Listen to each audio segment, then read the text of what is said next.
আজ আমি আপনাদেরকে তৈরি করে দেখাবো নতুন এক নিয়মে দই তৈরি করা। আসসালামু আলাইকুম।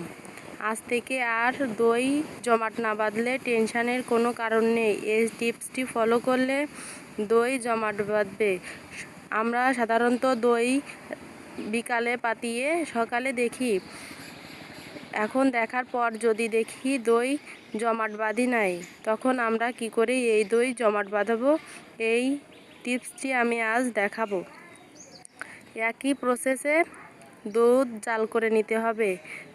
সাধারণত আমরা দই তৈরি করার জন্য যেভাবে দুধ জাল করে নিই, ওভাবে আমরা দুধ জাল করে নেব। আমার আগের ভিডিওয় কিভাবে দই তৈরি করি এই নিয়মটি দেওয়া আছে, আপনারা দেখে নেবেন।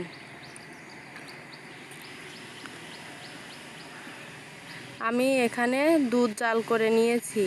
এখন অনবরত দুধ নাড়াচাড়া করব। আমার দুধ কেমন হয়েছে আমি আঙ্গুল দিয়ে দেখিয়ে দিচ্ছি। এখন দুধের ভিতর আমার আঙুল সরছে এভাবে। এবার আমি দুধের ভিতর বীজ দই ফেটিয়ে দিয়ে দেব। বীজ দই ভালো করে ফেটিয়ে নিতে হবে, যাতে ওর ভিতর কোনো দানা দানা ভাব না থাকে।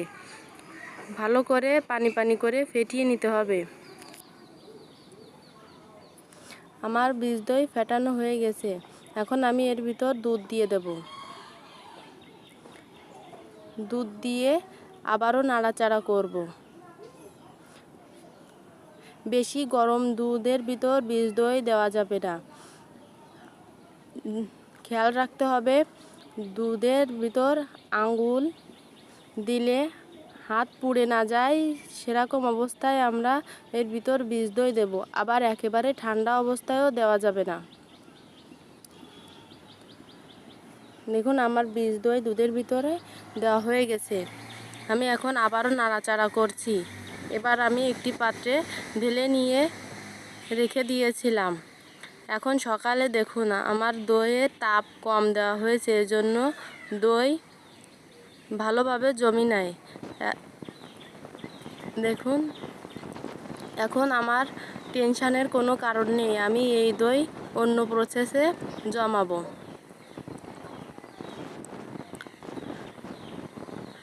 আমি একটি পাত্রে পানি গরম করেছি।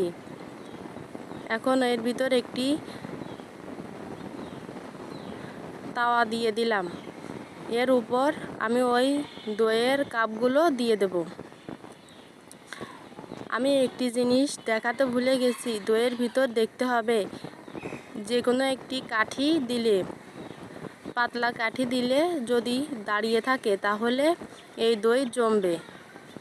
একবারে যদি পাতলা থাকে তাহলে জমবে না।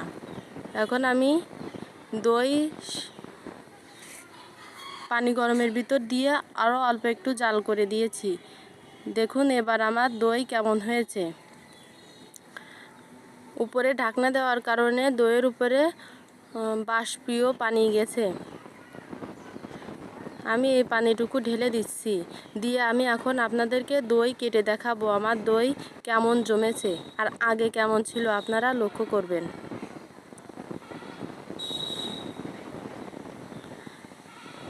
আলহামদুলিল্লাহ আমার দই খুবই ভালো জমেছে। দেখুন কত সুন্দর জমেছে। আপনারাও এভাবে দই না জমলে এভাবে করে